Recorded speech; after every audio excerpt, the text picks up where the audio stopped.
Radhi, I must tell you, you look very pretty. I'm Vijay. எனக்கு உங்கள் hospital ரொம்பவே பிடிச்சி போச்சு. நான் சில மாதம் இங்கேயே ஸ்டே பண்ணி ஒர்க் பண்ணலாம்னு யோசிச்சுட்டு இருக்கேன். நான் உன்னால தான் இங்கே இருக்கிறது. எப்படி நீ கல்யாணம் பண்ணிக்கிட்டு குழந்தைகளை பற்றிக்கிட்ட சந்தோஷமாக இருக்கேன். அப்படின்னா நீங்கள் ஏற்கனவே ஸ்லோவாக தான் போகிறீங்க, ஆனால் என் சேஃப்டிக்காக இன்னும் கொஞ்சம் ஸ்லோவாக போகிறீங்களா? உங்களை யார் ஹோமில் சேர்த்து விட்டாங்க? நான் கண்டிப்பாக உங்களுக்கு ஒரு நாள் சொல்லுவேன். குழந்தைய அவன் கண்ணை பார்த்துருந்தானா அப்படியே அவ்வளோ பண்ணி உன் வீட்டுக்கு எடுத்துகிட்டு போயிருப்பேன். உங்கள் கூட ஒரு கனெக்ஷன் இருக்குன்னு சொன்னால அது எவ்வளோ டீப்பாக இருக்குன்னு இப்போ தான் தெரியுது. அப்பா பற்றி கேட்டப்போ சொல்லலை, பட் பரவாயில்ல. ஆனால் அவர் பேர் மட்டுமாச்சும் சொல்லுங்களேன். நம்ம ஹாஸ்பிட்டலில் விஜய் சார் இருக்கார்ல, அவர் தான் என்னோட அப்பா.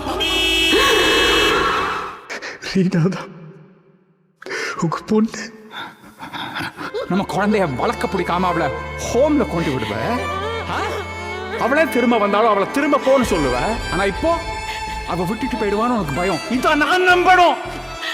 25 வருஷத்துக்கு அப்புறம் நீ எனக்கு கிடைச்சிருக்க. இப்போ நீ என்னை விட்டு போகாத சார். என் பொண்ணு போறக்கு 5% சான்ஸ் இருக்கு சார்.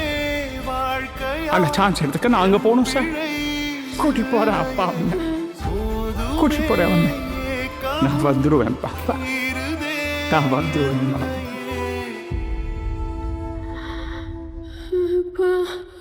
அப்பா